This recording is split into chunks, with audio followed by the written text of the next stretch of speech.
Dasike kota muda ya fole Dasike kota muda ya fole Malkaf tulu dura denti ya jole Malkaf tulu dura denti ya jole Inga tugada Dagina nara Inna kuganda Dagina nara Inga nugada Dagina nara Inna kuganda Dagina nara Hunde katana bah Afrika kana keessa hittilaatinsa ilmaan nama heddumminaan kanneen jiran keessa hundeen dhala ilmaan kush isa hangafaatiin duuba ilmaan kush keessaahis sabni Oromoo kun isa tokko yoo jennu dhugaarraa hin fagaannum ta'us ummanni kun akkuma lafasaa aadaa fi duudhaan isaas hedduu bal'atam garuu kunis ta'ee sanis Oromoon guutummaaf hayyummaasaa akkasuma gadaasa dhaloota qaqqacalee abdii hegeree saba kanaa boruu kan ta'aniif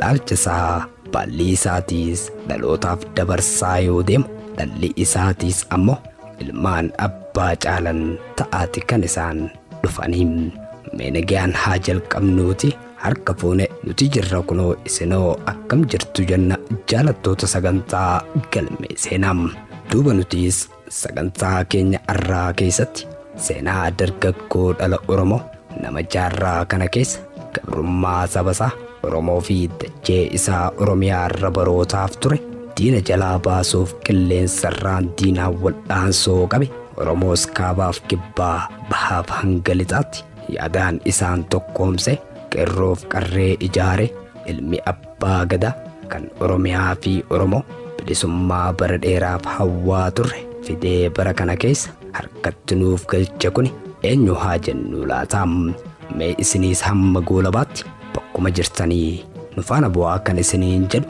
Jamaal Abdullee abbaa dabaree qophichaatiin.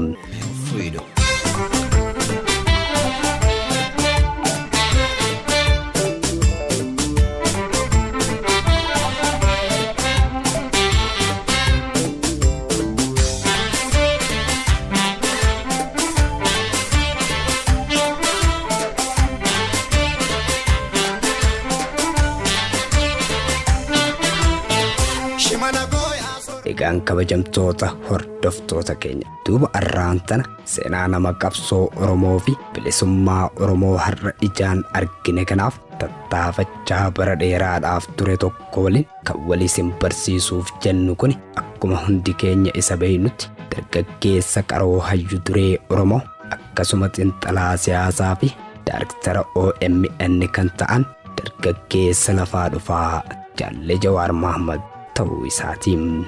Jaalle Jawaar Mahammad kan dhalate ammoo yeroo bara 1985 akka lakkoofsa warra faranjii ta'uusaatti godina Arsii gara daangaa Harargeedhaan wal daangeessu magaalaa guddoo Dhummuuggaa jedhamtu keessatti kan inni gara dachee kanaatti dhufe duuba ta'us garuu naannoo Dhummuuggaa kana kan jiraatu ummanni gara 90 olii ta'an hordoftoota amantii Islaamaa yommuu ta'an bantaan kurnan hafan immoo hordoftoota amantaa garagaraatiin haa ta'uutii malee dargaggeessi qaroon Oromoo kun maatii amantiidhaan wal makaa ta'an irraa kan dhufeedha. Kana jechuun ammoo abbaadhaan Muslima hoggaa ta'u harmeen isaa ammoo maatii hordoftoota amantaa kiristaanaa ta'an irraa kan dhalateedha. Kanaafis eegasii booda ammoo yeroo umriin isii ona dubrummaa gahutti ammoo abbaa Jaalle Jawaar Mahammad kana yookiin immoo Mahammad Siraaj kan isiin amantii isaa fudhattee itti heerumteedha. Haalli kunis dargaggeessi gameessi kun umrii dargaggummaa isaatti mudannoo jireenya hawaasummaa adda addaa kan itti qorame akka tahe fuulli seenaa isaa ragaa baham. Akkasuma ammoo Jawaar hariiroo walitti dhufeenyaa fi waliin jireenya hawaasaa maatii amantiiwwan garaagaraa hubachuu keessatti carraa guddaa isaaf uume. Akkasumas yeroo fudhatee yeroo adda addaatti amantii dhuunfaa isaatillee murteessee karaa qabsiisuuf akka yaadee fi kunis ammoo waliin jireenya dhuunfaa isaa fi hawaasummaatiif akkasuma obsa horachuuf hangam akka isa gargaare yeroodhaa gara yerootti dubbachaa ture. Ilmaan abbeetiiti moo ilmaan ollaati jennaan lakki abbuma kiyyaan na dhalcheessaa taaree nu guddisee kaja'urraa I'm Oromoo first.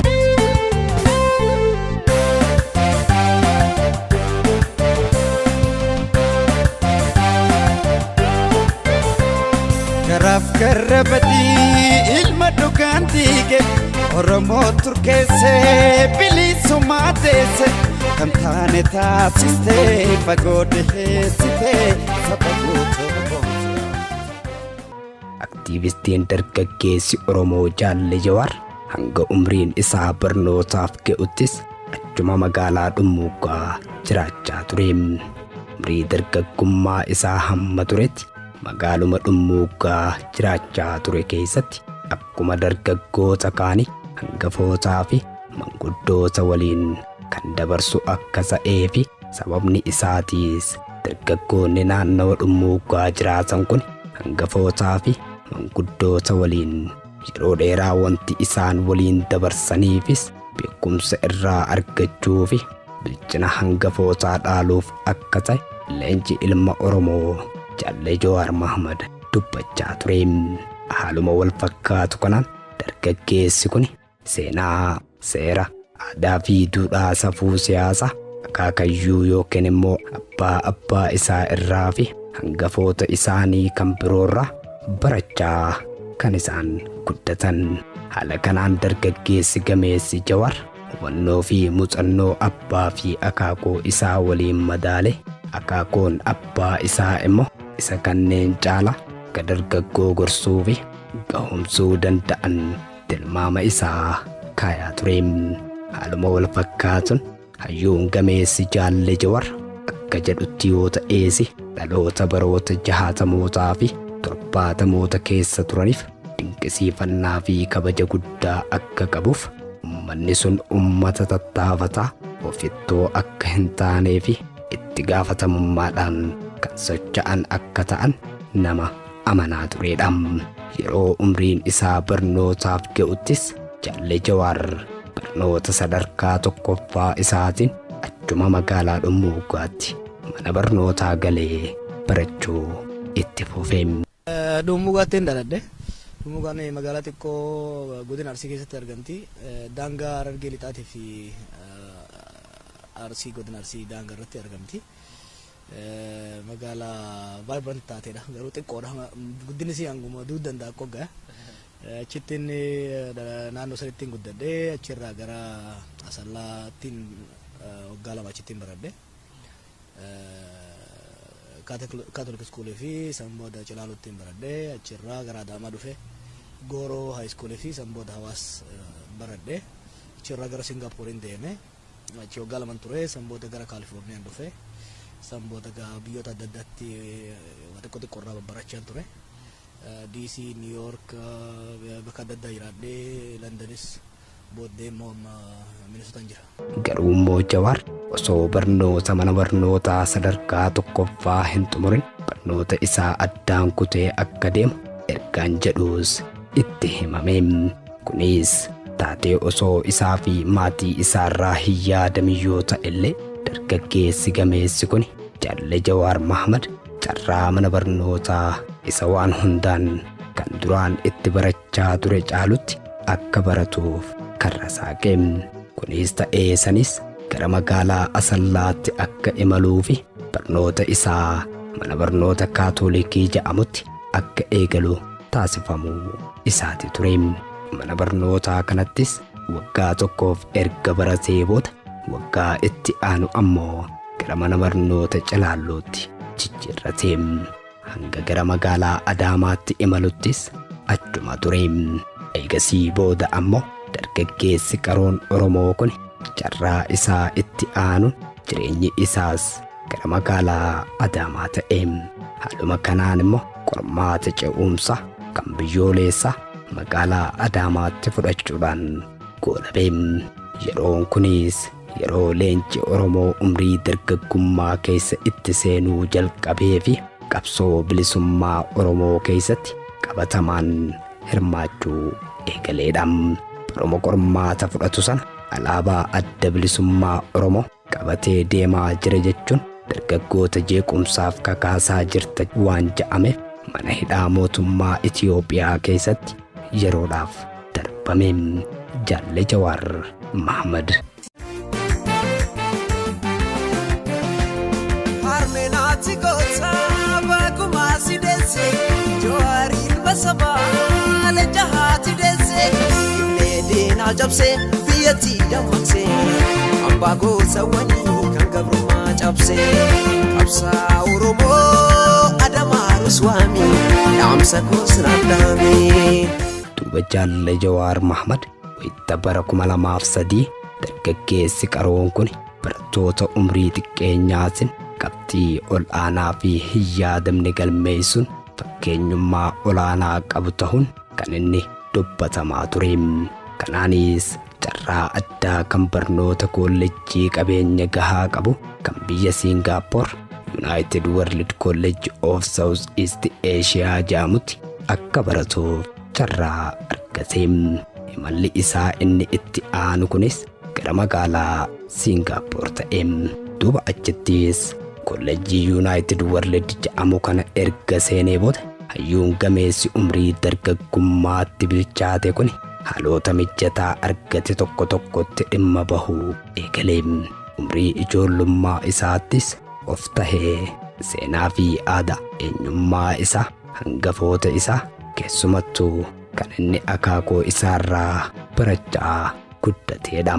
Isa kanaas hojiitti hiikuuf tattaaffii eegale. Barnoota afaan Oromootis achumatti barattoota hiriyoota isaa kan waliin baratan waliin barachuu fi qayyabachuu itti fufan.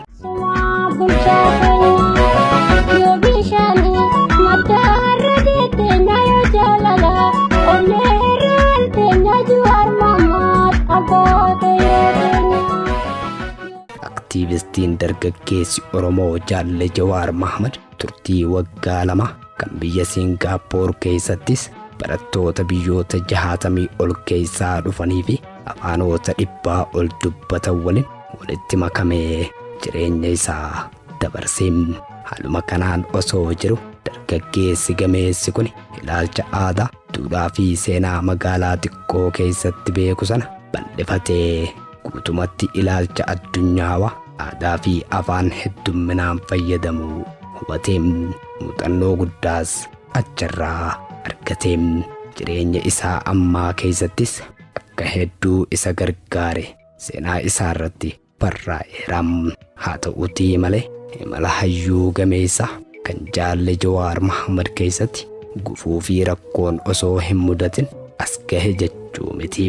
Imala isaa gufachiisuufis yaaliin mana barnoota sadarkaa tokkoffaa barnoota irraa isa dhaabuun kan itti jalqabe yommuu ta'u, hidhaa fi darara mootummaa, rakkoo jireenyaa fi kan kana fakkaatan hedduus dhandhamee keessa dabre. Ijoollummaan kiyya gaariin turre. Barri muraasni baay'ee ulfaataa ture maatii keenyaaf. Baroonni yaadachuun barbaanne jiru. Hamaa turan. Garuu amma gaafasitti otoo gaafas osoo wanni sun ta'uu baateen hin fedha. Ammoo amma muri odoo naan jettee amma fiilmiin odoo jiraatee ilaaltee muri naan jettee hin muru maaliif beektaa? An kan hin ta'e jabinni an qabu mataa jabaachuun an qabu kun hundi hin dhufu ture. Abbaa keetiif du'aa hawwite naan hin jeenaa malee an osoon abbaa kiyya jala guddadhee nama akkana mataa jabaatu hin ta'uun ture. Probably I wouldn't be this successful waan inni dalagu irratti. Ijoollummaa akkaan hamaatti dabarsine nu jechuun daa'imummallee gaarii turre garuu san booda egaa abbaan keenya du'e booda baay'ee rakkoo ture.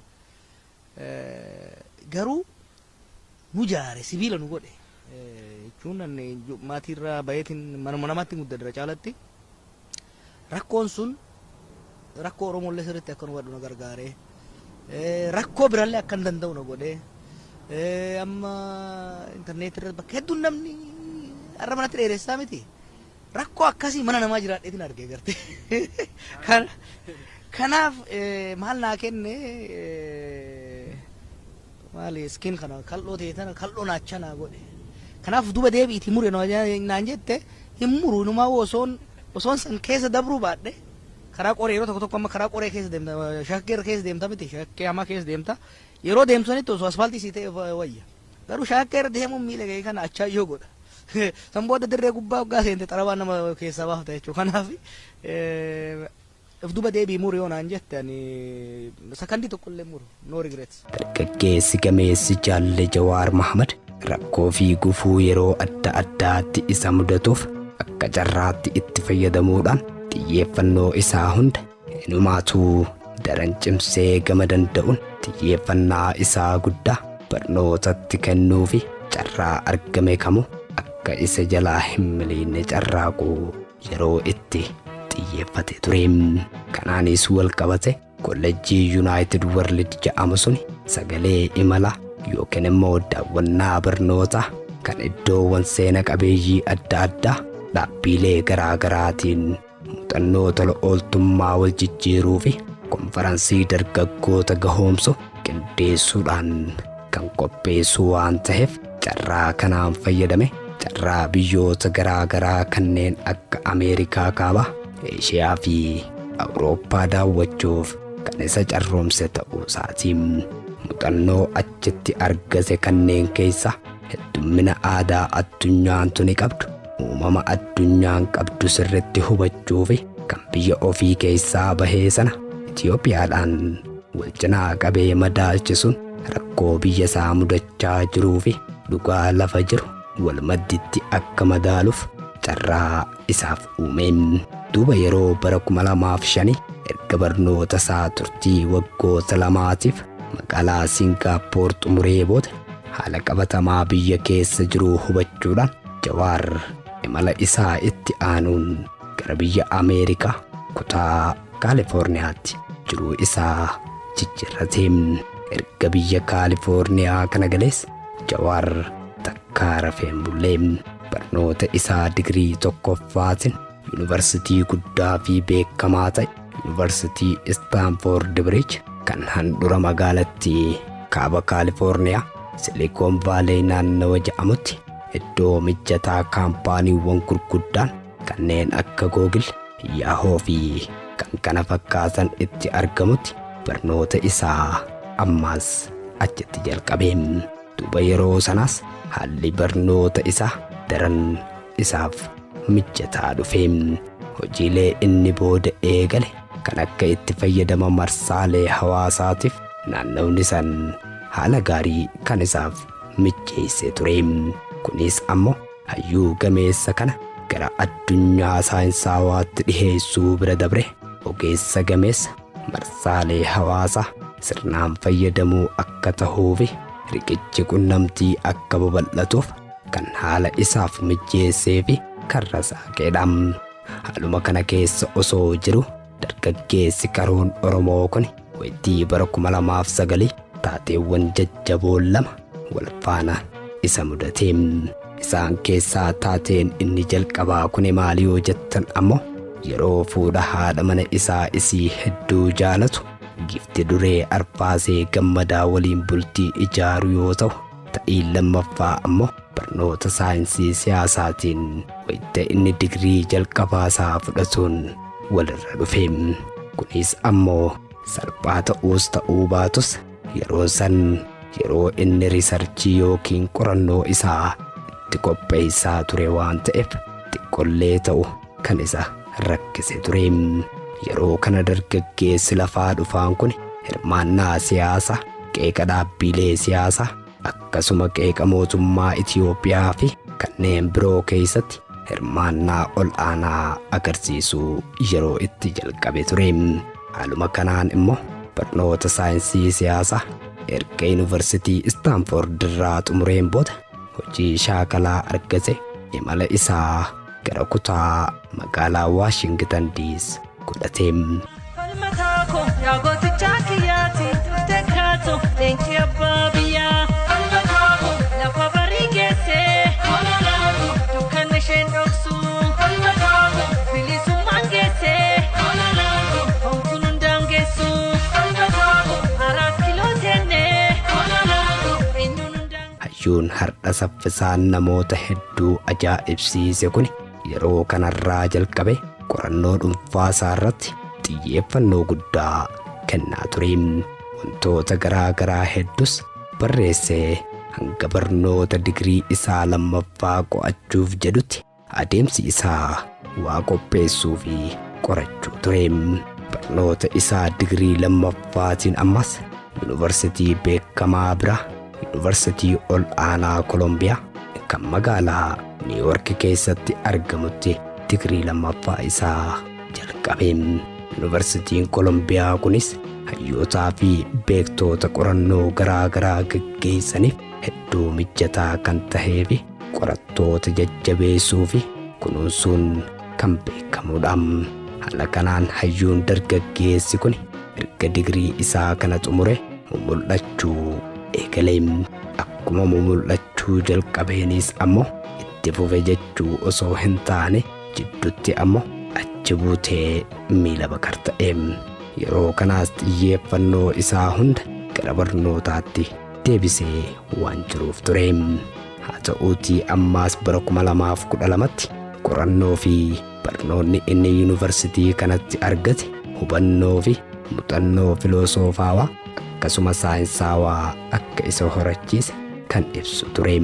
Yuunivarsiitii Kolombiyaa kanarraahis erga barnoota isaa giraaju'eet godhee booda yookiin immoo eebbifamuun goolabeef booda jiruuf jireenya isaatiin hojii xiinxalaa fi qeeqa isaa itti fufe. Magaalota deemne hunda keessatti waadaa takka isinii galle. Waraanaan dhayinee wayyaanee sirraa kaasuu yoo dadhabnus taate ammatti olaantummaa ilmaan nafxanyaadhaa gama miidiyaatiin isirratti uummata cabsuudhaaf halkan tokko rafnu jennee hin rafne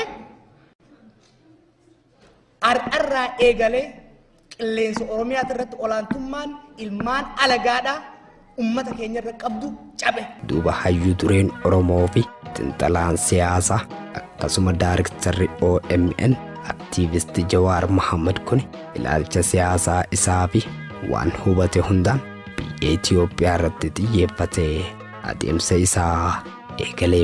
Keessumattuu siyaasa ummata Oromoo giddu galeeffachuudhaan yeroo jalqabu sanu barreeffamoota dhedheeraa ta'an aarii fi xiiqiin guutame mootummaa irratti akkasumas qeeqa hanqinootaa fi rakkoolee adda addaa jaarmayaalee kanneen akka adda bilisummaa Oromoo mudatee fi wantoota yeroo sana keessa jiru waliin barreessee ummatatti gadi baasuu jalqabe. Yeroo kanaas ammoo barreeffamoota inni afaan Ingiliziitiin barreessuun gadi lakkisaa ture keessa Failure to Deliver the Journey of the Oromo Liberation Front in the Last Two Dissidents barreeffama jedhu keessatti Jawaar ilaalchasaa rakkoo jaarmaya kanaati jedhu rakkoolee siyaasaa Oromoo keessa jiruun walqabsiisee gadi fageenyaan ibsaa ture. Haaluma kanaan aktiivisti Jawaar waa'ee barreeffama kanaa yoo ibsu qorannoo hedduu kan godhee fi qorannoo isaa keessa ilaalchaa fi bulchiinsa osoo hin tuqin caasaa bulchiinsaa qofarraa adda bilisummaa Oromoo kaayyoo ganama manaa baheen sana galmaan gahuuf rakkachaa akka ture barreeffama isaatiin akka ijootti ibsaa ture. Maxxansa isaa kana nama qalbiin hubateef akkasumas caasaa adda bilisummaa Oromoo yeroo sana haa beekuu malee kanneen biroo ammoo keessumattuu miseensota hedduu irraa mormii guddaan Jawaar Mohaammed mudateeti ture. Maxxansi all about etio.com jedhu Jawaar Mohaammed akka shororkeessaatti yeroo as bahuun ibsu wayita jaarmayaan siyaasaa kan ummanni Oromoo hedduu jaalatu adda bilisummaa Oromoo gargar caccabuu jalqabe irraa kan qeeqaa ture. Haa ta'uutii malee dargaggeessi qaroon Oromoo kun nama barnoota gahaa qabuu fi yaada isaa haala salphaatti namoonni hedduun hubachuu danda'utti dhiheessuudhaaf nama humna qabu ture.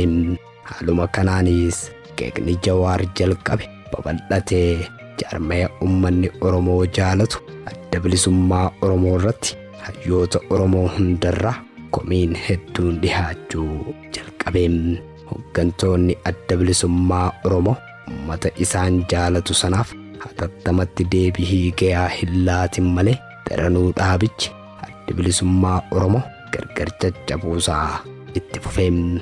Yeroo kanaas addi bilisummaa Oromoo kan Oromoon beeku tokkichi ture ni bittinnaa'eem. Isaanis fofottoqiinsa isaaniitiin ABO irraa jalqabe ATBO, KBO, ADO, ABOA, KBO, ABO tokkoome akkasuma ABO shanee fi KFO jechuun maqaa garaa garaa moggaafatanii kan isaan akka callee citteetti addaan bahan tureem. Ta'us ammoo garuu maqaa Oromoo jedhuun kan isaan of hundeessan. Haalli kun uummata Oromootiif qabsoon Oromoo akka maseenetti yeroo itti ilaalamuu eegalee fi abdii kutannaan hedduun keessatti mul'ate tureem. Kanaafis dargaggeessa hayyuu Oromoo lafaa dhufaa kanaaf ammoo dubbiin kun carraa taheem.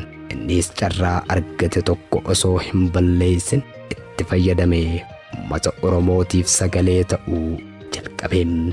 Kunis ta'eesanis ilmaan Oromoo biyya alaa jiraatan maaliif hin gurmoofne jechuun Jawaar waldaa dargaggoota Oromoo kan idil addunyaa hundeesseem.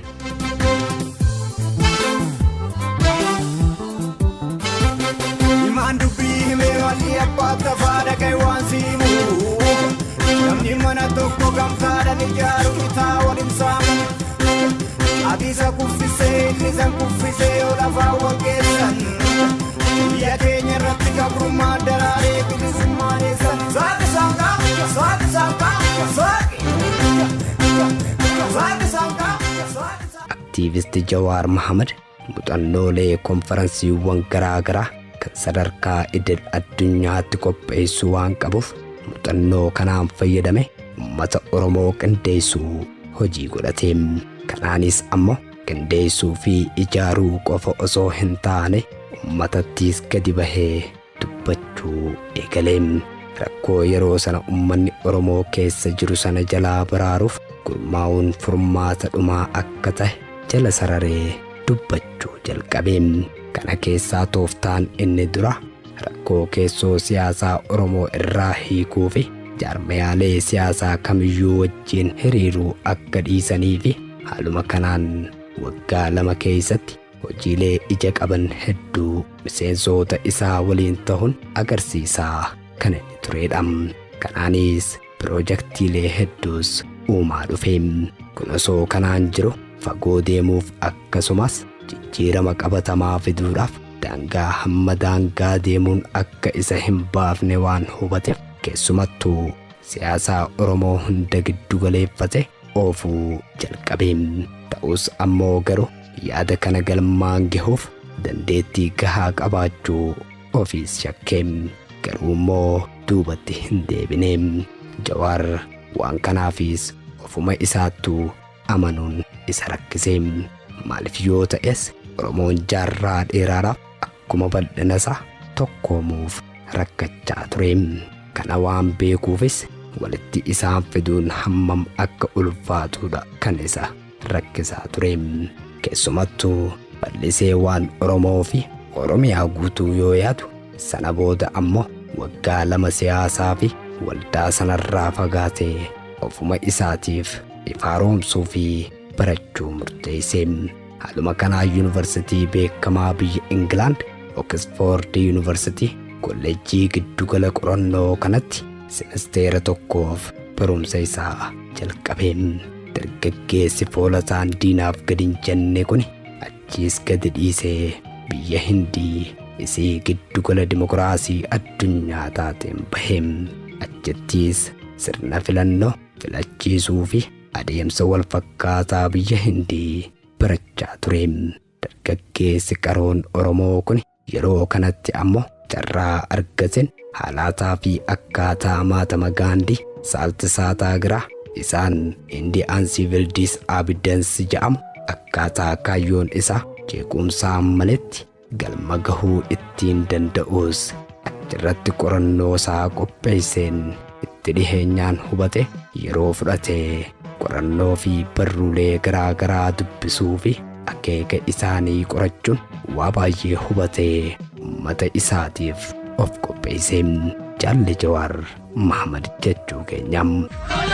laatu foolleen abbaa biyya falma kaako beekan abbaa biyya nuftole waan baraa yaa qeerroo nuftole waan baraa yaa foollee nuftole waan baraa kuta biyyaa lolee yaa foollee seenaatu yaadataa yaa ijoollee isa gaggaafataa nu sodaataa miti.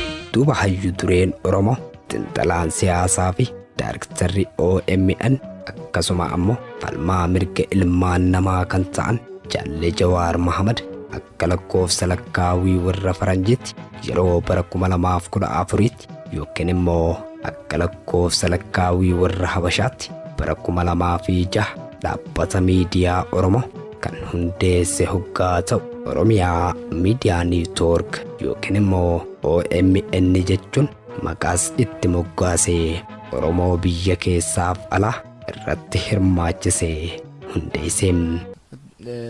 Tingaafa dura dhufne kuma diidama akkas ture amma gara kuma heddurra ol ga'ee jira jechuudha. Dachaan guddataa deema. Wanni kun ta'uuf maali OMN miidiyaa haasaa qofaa miti jechuun kaampaanii we don't sell just promise we deliver waan waadaa gallu deliver goona. Gaafa warri Siyaatil dhufne gaafa dura Siyaatil dhufne waadaa qofaa dhufne naaf muraata. Miidiyaa jaarre achi turte waadaa qofaan waadarra hundaanii waa xiqqoo nuu kennanii jechuudha. Waadaa san bakka ngeenya waggaa tokkoffaa waggaa dhufnu ni dabalan. Waggaa dabalan immoo haga ammaa homaan jaanii dhiironni du'a ammoo waggaa tokkoffaa wamman irratti mariin ka ture wanni kun itti fufamoo yaa'ii ture yaadatti kontroversii ture. Wanni kun ni kufamoo kufuu danda'a baankiin kun kufuu danda'a kaampaniin kun kufuu danda'a garuu jaanii xiqqootti nu dabalan. Waggaa sadii waggaa gallu inumaa waggaa qabsoo keessatti shoora keenya guddachaa dhufe investimentiin ni dabala jechuudha.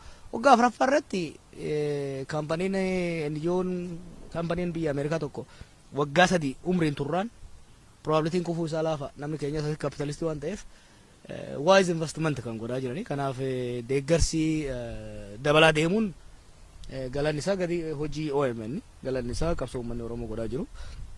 Akkuma beektutti isinis ta'ee tiimni OMN bakka hunda jiran we work very hard hedduu dalayna humna qabnu beekumsa qabnu xururree dalayna kan ammoo uummanni keenya hin beekan amma akkuma agartu OMN hin dhaadheessinu beekta eeguma takka lama bunoo walga'iin qophiin OMN asitti jira jenna malee irra deddeebinee guyyaa guyyaan nu gargaara jennee uummatatti himnu waan qabnu immoo hin dhaadheessinu maaliif OMN jechuun akkuma bahaati. Bishaan amboo namni dhaadheessaa hin dhaadheessu namuu beeka kanaaf dhaadheessuu hin qabdu. OMN kan isa dhaadheessu maali hojii isaati bishaan amboo kan isa dhaadheessu dhandhama isaati amboo irraa bahuu isaati. OMN kan isa dhaadheessu maali hojii isaati. Kanaaf nuti OMN waan gaarii hama jennee himuu osoo hin ta'in hojiin keenya hojjete uummanni keenya immoo uummata gaariidha. Hojii OMN san qabatamaan argee investimentii isaa barbaraan dabalaa deema. Yaa barruu fi waldaalee ija uummataa.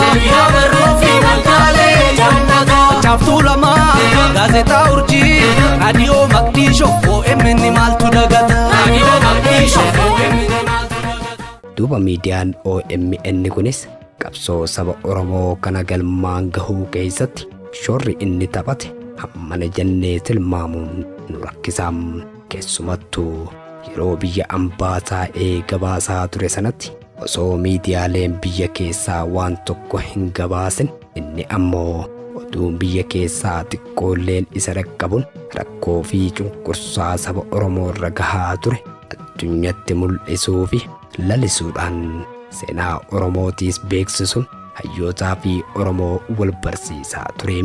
Kanaanis qabsoon inni taasisaa ture hammana jennee dubbachuun kan ulfaatudha.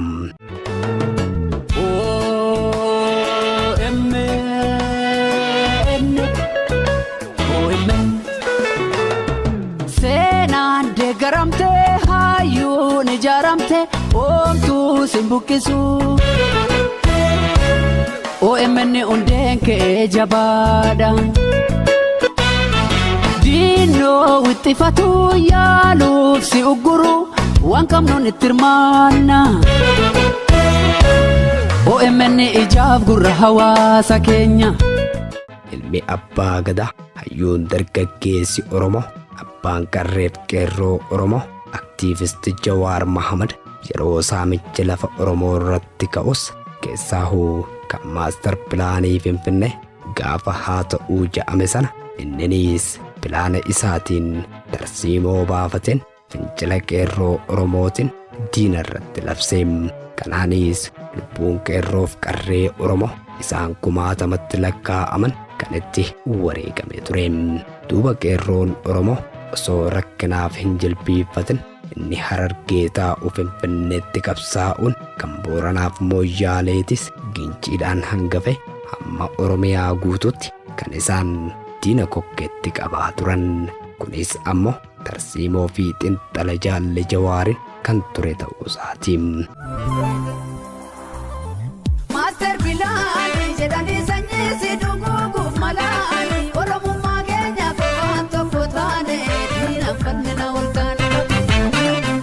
Duuba aktiivisti Jawaar Mahammad qabsoo falmii isaatiin Oromoo tokkoomse erga dhugaa ummataa ifatti as baaseen suutuma suutaan garee OPDO kan amma ODP'tti maqaa jijjiirrates qeerroof qarree isaatiin itti muddi jee jaalataniis ta'u yoo jibbanis qabsoo ofiitti dabale waa hedduus waa'ee qabsoo Oromoo fi Oromiyaa irratti jara duraan callisee taa'aa jirullee kan inni afaan hiikkachiisee isaan dubbiseem. Oromoon jaarraa tokko wal qabsaa'ee injifannoo fageessee mo'achuu rakkate yoo jettan immoo Oromoon waan qoodameef sabni qoodame waliin ta'ee diina injifachuu waan rakkatuuf wal qooduun keenya jaarraa tokko waliif garbummaa duwwaa osoo hin ta'in eenyummaa keenya afaan keenya seenaa keenya abbaa biyyummaan keenya nurraa saamamee namaa gad akka taanu nu godhee ture. Biyyi kun nagaan itti fufuudhaaf biyya kana keessatti walqixxummaa kan balleessu hattummaa akkasiiti. Loogummaa akkasiiti. Kanaaf hanga loogummaan, hanga hattummaan, hanga haqa dabsuu fi jallisuun hin dhaabbannetti biyyi kun nagaa argachuu hin dandeessu. Qeerroon Jawaar waliin daandii mirgatti galee. Qeerroon Jawaar waliin daandii mirgatti galee. Dr. Abiyyi Lammaa Magarsaa suutuma suuta qabsoo ofiitti dabalee. Suutuma suuta qabsoo ofiitti dabalee. Haaluma kanaan osoo hin yaadamin yeroo bara 2010 isa dhiheenyatti irra as dabarre sana keessa yeroo jalqabaatiif miidiyaa biyyatti kan sooreessa ilma abbaa gadaa kabajamoo Jaalle Dinquu Dayyaasaatiin hundeeffame OBS galee bosonaa dhiireessaatiin haasofsiifame qilleensa Oromiyaatiif keessummaa kabajaas ta'eem Jaalle Jawaar Mahammad haasaa isaa kan yeroo OBS'n keessummaa ta'e saniitiinis akkana jechaa tureem. Hayyee Obbo Jawaar galatoomaa jechaa keessumaa tokkummaan Oromoo yeroo ammaa kana maaltu ta'uu qaba jettu? Dhugaadha tokkummaan uummata tokkoof barbaachisaadha. Waan barbaadan argachuudhaaf fi diinarraa aananii argamuudhaaf tokkummaan barbaachisaadha. Tokkummaan kun garuu bu'uura qabaachuu qaba. Tokkummaan kun eenyummaa saba sanii irratti hundaa'uu qaba. Tokkummaan kun dantaa saba sanii gara fuulduraa tarkaanfachiisuu irratti naashinaal intarest gara fuulduraa tarkaanfachiisuu irratti fuulleffachuudha qaba. Tokkummaan kun hojii irratti fuulleffachuu danda'uudha qaba. Kanaaf sadarkaa bilchinni isa boorummaa uummata keenya amma irra gahetti sadarkaa hubannaan uummata keenya irra gahetti akka Oromoo tokko ta'uu qofa osoo hin taane dantaa Oromoof Oromummaa fi Oromiyaa irratti tokko ta'uu danda'uudha qaba. Dantaa kana immoo hojiitti hiikuu irratti tokko ta'uu danda'uudha qaba. Unity of purpose kan jennu san jechuudha. Kanaaf dhugaadha tokkummaan barbaachisaadha. Tokkummaan sun garuu tokkummaa afaanii qofa osoo hin ta'in tokkummaa onnee, tokkummaa harkaa, tokkummaa miilaa, tokkummaa miiraa ta'uu danda'uudha qaba bosona. Dargaggeessi hayyuu dureen Oromoo kun akkasuma xiinxalaan siyaasaa fi daarektarri OMN Jaalle Jawaar Mahammad dargaggeessi hayyuun karoon ilma Oromtichaa kun bara maqaan isaa shororkeessaadha jedhamuu yaamamaa ture sunis osoo diinaaf hin jilbiiffatin kunoo saba isaa xiinxaltoota hiriyoota isaa waliin walabummaa kan isaan gonfachiisan. Duuba Jawaar ofii isaatiifis oolee osoo hin bulin sodaa tokkoon malitti akka Oromiyaa biyya abbaa isaatti deebi'us waadaa isa dhugaa Oromoof Oromiyaafis battalumatti kan inni seeneem. Waytii sana ammoo turri miidiyaalee hawaasaa keessumattuu kan feesbuukii isaa inni tokko nuu koottu yaa jawwee keenya yoo jedhu inni kaan immoo lakkii jawwee keenya hin dhufinii taa'ii jarattiin tuni hin amanamtu jechuudhaan jaalattootaaf dinqisiifattoonni akkasuma ijoolleen isaa hundumti isaaniitu dhugaaf shakkii jidduu kan isaan akeekaa turan. Ta'us ammoo inni du'uus lubbuun koo kan qeerroo Oromoo isaan dhumaa jiranii hin caalu jechuun kallattumaan guyyaa dhufaatii isaatiis beellama isaa qabate gaafa hagayya 5 akka lakkoofsa lakkaawii warra Habashaatti qilleensa Oromiyaa irra balali'ee biyya isaa isii waggoota 18 oliif irraa fagaatee ture simannaan gootaa isaaf taasifamuudhaan handhuura Oromiyaa magaalaa Finfinnee Boolee qubateem.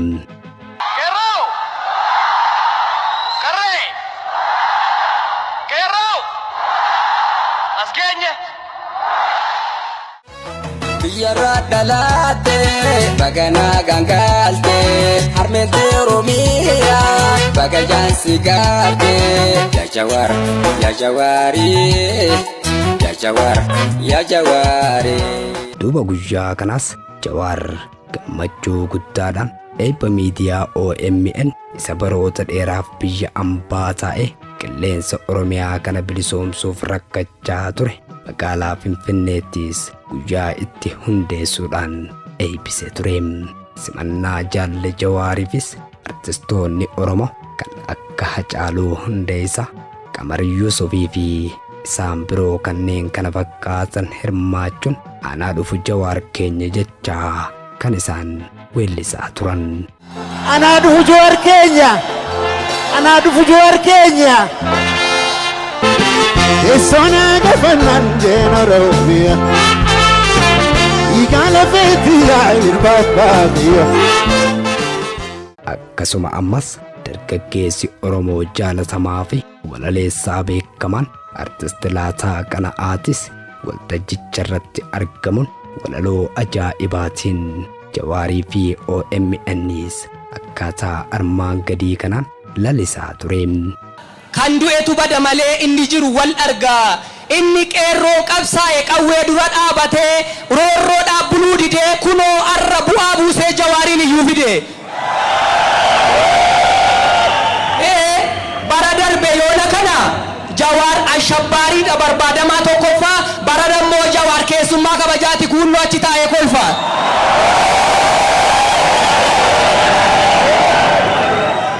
Bara darbe yoona kana Facebook irrattu Jawaariin taagi gochuun balleessaa sadumaati, bara dammoo qaamumaan Jawaariin taagi gochuun mirga nama hundumaati. Aaxinnaatiyyuu malee miidiyaa sabaaf ta'an nutis horachaa jirra. Isaan keessaa inni tokko keessummaa guyyaa har'a OMN. Waggaa 4 fuuldura qilleensa Oromiyaa bilisoomsuuf akkuma waadaa gale dhufe kunoo OMN gaaraaf tulluurroo taalee eebba jaarsaan urgaa'ee dhadhaa jersaa dibatee uggura diinaa mo'ee ukkaamsaa injifatee.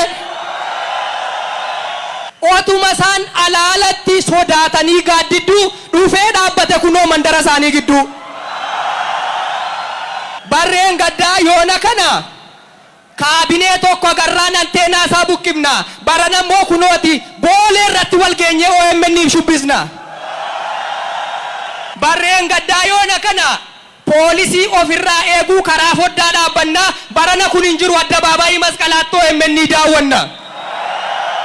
Duuba aktiivist Jawaar Mohaammed haasawa isaatiinis gammadee wayita as bahuuf jedhu hangafa keenya dura hin dubbadhu jechuun carraa dubbii isaaf laatame dabarse kabajamoo pirezidaantii mootummaa naannoo Oromiyaa kan ta'an Dr. Kabajaa Lammaa Magarsaatiif kan laatee fi erga obbo Lammaan haasaa isaanii xumuranii booda Jawaaris itti aaneem.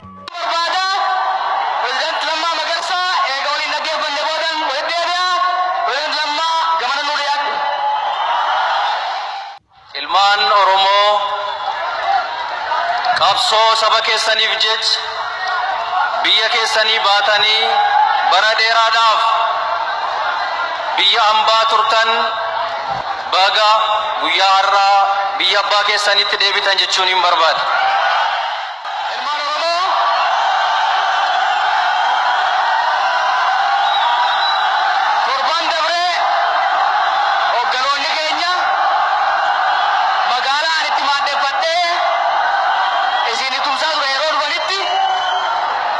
ministeeraa keenya Dr. Abiy Ahmed galatanatti kennatan. Akkasuma ammas hayyuun akka Piroofeesar Isqeel Gabbisaatis waltajjii oowwaa sanarratti hirmaachuudhaan inninis biyya ambaarraa aktiivistii Jawaar Mohaammed waliin akkuma dhufaniin haaluma kanaan qabsaawaa mirga dhala namaa fi xiinxalaan siyaasaa hayyuu dureen Oromoo Jaalle Jawaar Mohaammed qabsoo isaatiin erga gara biyya abbaasaatti deebi'es naannolee saylan biyyattii fi godinaalee Oromiyaa keessa naanna'uun hawaasa isaa waggoota dheeraaf addaan fagaatanii turan akkasuma kanneen dugdaaf garaa ta'anii turan waliinis marii fi ergaa bal'aa taasiseetu ture. Waa lama barbaachisa amma. Tokko nagaa barbaachisa. Kalee dheengadda waggaa afran nagaa booreessaa isin jeebi. Baga booreessitan gaafas. Arrammoo na dhagaya. Arrammoo biyya tasgabbeessa. Biyya nagaya godha. Ka duraan nagayni yoo jiraate. Nulleen bulchiinsi amma warra jirulleen dhaabbileen siyaasaalleen ibidda dhaamsuudhaan hojii hin hiikani wal mari'anne mataa walitti qabanne gurratti wal asaasne biyya kana gama ceesifna. Kanaaf ammoo nagaa eegsisuu keessatti wanni guddaan ufii tasgabbaa'u qaama nagaa eegu kabaju. Poolisiin Oromiyaa isin agartan tuni poolisii durii miti. Na dhagaa qeerroo. Qeerroo dhageessa. Qaama mootummaa keessaa ka dura qabsoo keenyatti makame poolisii akkasii miti. Poolisiin Oromiyaa agaazii wajjin hin dhugaaf du'ettee gaafatitti wayyaaneen kufte akkasii miti. Gaafa abdiilee maraataa nutti ergan ka daangarra nu wajjin du'e qonnaan bulaaf tikfataa keenya wajjin du'e eenyu? Polisi Oromiyaa miti. Ol kaa galateeffadha poolisii kana. Ol kaa galateeffadha.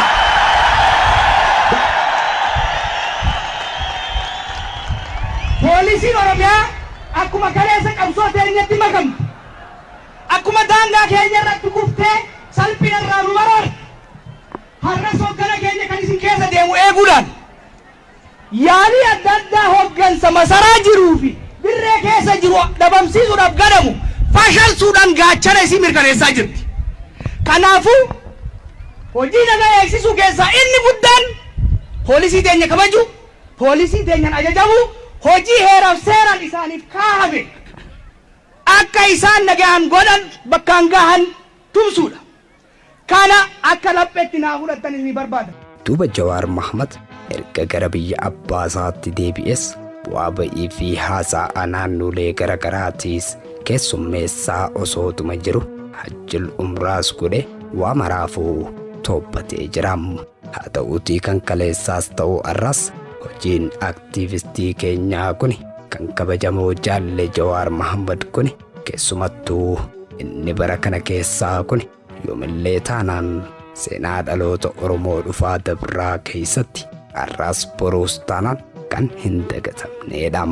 Egaa hordoftoota keenya seenaan dargaggeessa hayyuu ilma abbaa gadaa kun hedduu bal'atullee garuu immoo hammi nuti isin biraan geenye kun waan hedduu nama barsiisaati. Kanaafis waa'ee hayyuu duree Oromoo fi falmaa mirga dhala namaa akkasuma ammoo xiinxalaa siyaasaa fi daayirektara ol aanaa OMN kan ta'e hayyuun dargaggeessi Oromoo qacalee lafaa dhufaa kun Jaalle Jawaar Mohaammed Siraajii yoo jennu hedduu itti boonnam. Garuu immoo waa maraafu Rabbiin umrii isaanii dachaan nuuf haa dabalu jecha dhaloonni qubeetis leenci akka isaanii saba Oromootiif kumaatamaan nuuf haa dabaluuti. Kanarraa kanumaan goolabnam. Saganticha qopheessuun ammoo hanga ammaatti kan isin biraan gahaa tures Anjamal Abdulleetiin ture. Torbayyoo Rabbi jee sagantaa fakkaataa biroo qabadhee kan hin dhihaadhu ta'aati hammasittuu gama kootiin horaa bulaa deebanam. Armenaati goota bakkuma si deesse Jawaariin Oromiyaa cabsee biyyattii dammaqsee hambaa goosawwanii kan gabrummaa cabsee qabsaa Oromoo Adamaa Ruswaamii dhaamsa koos naaf dhaamee.